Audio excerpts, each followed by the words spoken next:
pagkahati sa brilyanteng itim. Noon pa man, alam na ng mga bathala na darating ang panahong ang balanse ng kapangyarihan ay masusubok. Sa bawat pag-usbong ng liwanag, may kasabay na aninong gumagapang, at sa aninong iyon isinilang ang brilyanteng itim, ang pinagmulan ng mga kapangyarihang kayang tapatan maging ang mga sang-agre. Si Bathalang Gargan, Diyos ng pagkawasak at dilim, ang may-ari ng brilyanteng ito.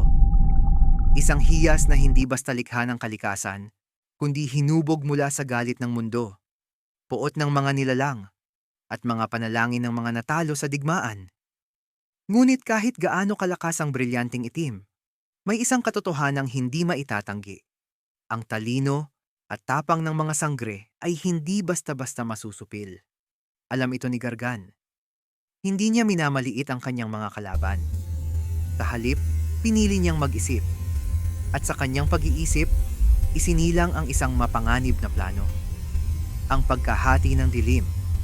Sa gitna ng isang ritual na isinagawa sa kailaliman ng kawalan, itinaas ni Gargan ang brilyanteng itim.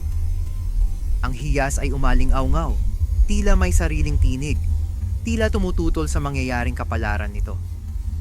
Ngunit walang puwersang kayang sumuway sa kalooban ng isang bathala. Sa isang pagbigkas ng sinaunang orasyon, hinati ni Gargan ang brilyante, hindi sa 2, kundi sa 4. Apoy laban sa apoy, hangin laban sa hangin, tubig laban sa tubig, lupa laban sa lupa. Ganito niya ihahanda ang digmaan. Mula sa brilyanteng itim ay isinilang ang 4 na fragment. Bawat isa'y nagtataglay ng bahagi ng dilim ng kanilang pinagmulan. Ignis Noctis, ang brilyante ng itim na apoy; Ventus Noctis, ang brilyante ng itim na hangin; Aqua Noctis, ang brilyante ng itim na tubig; Terra Noctis, ang brilyante ng itim na lupa.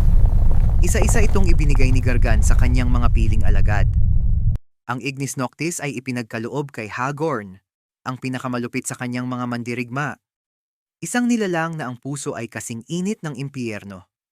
Ang Ventus Noctis ay napunta kay Olgana, mapanlinlang, mabilis, at may isiping kayang sirain ang kalaban bago pa man magsimula ang laban.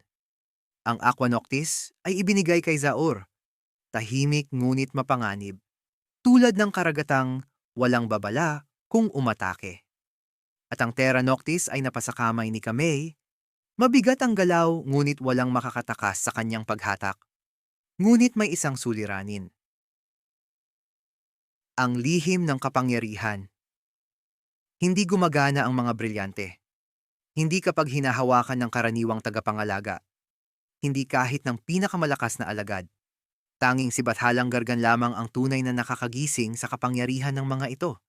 Hanggang sa kanyang mabunyag ang isang lihim na matagal nang nakatago sa kasaysayan ng mga sangre, ang itim na kambaldiwa. Bawat brilyante ng sangre ay may kaakibat na diwang kabaligtaran ng liwanag. Isang aninong isinilang kasabay ng kanilang kapangyarihan, ngunit matagal nang nakakulong at tinatanggihan. Kung makukuha ang mga itim na kambaldiwa, ang mga brilyante ng Noctis ay magigising. At para mangyari iyon, kailangan muling harapin ang mga sangigre. Ang muling pagsiklab ng digmaan. Muling naghasik ng kaguluhan si Gargan sa buong lupain. Mga kaharian ang nagdilim, mga hangin ay naging marahas, ang dagat ay nagngalit, at ang lupa ay nanginig. Hindi nagtagal, nagharap-harap ang dalawang puwersa. Kapangyarihan laban sa kapangyarihan. Ngunit iba ang balak ni Gargan. Hindi niya hangad ang agarang tagumpay. Gusto lamang niyang palayain ang mga itim na kambaldiwa. Sa gitna ng labanan, bumigkas siya ng orasyon. Isang sinaunang dasal na ipinagbabawal bigkasin ng sinumang mortal. Isa-isang hinila mula sa mga brilyante ng sangre ang mga anino ng kanilang diwa. At nagtagumpay siya. Agad siyang umatras, tinawag ang kanyang mga kasama at inutusan ng mga kambaldiwa na pumasok sa kani-kanilang brilyante. Ang kambaldiwa ng apoy ay pumasok sa Ignis Noctis. Ang kambaldiwa ng hangin ay pumasok sa Ventus Noctis. Ang kambaldiwa ng tubig ay pumasok sa Aqua Noctis. Ang kambaldiwa ng lupa ay pumasok sa Terra Noctis. At sa sandaling iyon, nagising ang mga brilyante. Kapangyarihan! Laban sa kapangyarihan. Panahon na para hasain ninyo ang inyong lakas. Sambit ng mga alagad ni Gargan habang sabay-sabay silang sumugod. Nagkaharap ang mga mandirigma. Kay lakas ng iyong loob na sumugod sa amin, sabi ni Adamos. Ngunit ngumisi ang kalaban. Sabay-sabay nilang itinaas ang kani-kanilang brilyante. Nagulat si Terra. May kapangyarihan din sila, tulad natin. Maghanda kayo, dagdag niya. Hindi na sila basta-bastang magagapi. Ang mga sagupaan Olgana laban kay Dea, hangin laban sa hangin. Nagtagisan ang kanilang kapangyarihan sa himpapawid. Bumuo ng dambuhalang buhawi si Dea. Tinangay nito si Olgana at bumagsak ang alagad sa lupa. Adamos laban kay Zaur, tubig laban sa tubig. Nagpakawala ng higanting alon si Zaur, ngunit nilamon ito ng mas malalim na agos ni Adamos. Bumagsak si Zaur, talunan.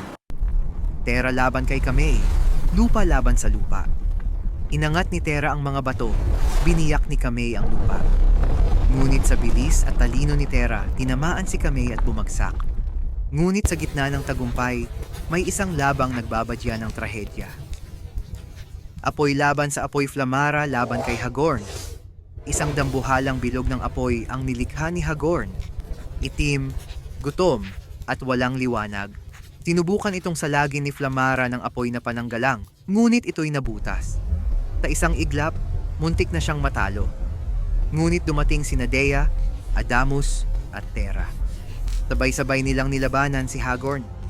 Sa kabila nito, umatras ang kalaban. Magkikita tayong muli, sigaw niya. Kapag nasanay na kami sa aming mga brilyante. At sila'y naglaho. Ang ngiting may banta. Sa kanilang kuta, sinanay ng mga alagad ni Gargan ang kani-kanilang brilyante. Ngunit si Hagorn ay nanatiling tahimik, nakatingin sa dilim. Sa kanyang isipan, iisa lamang ang sigurado. Balang araw, magiging akin din ang inyong mga brilyante. At siya'y ngumisi.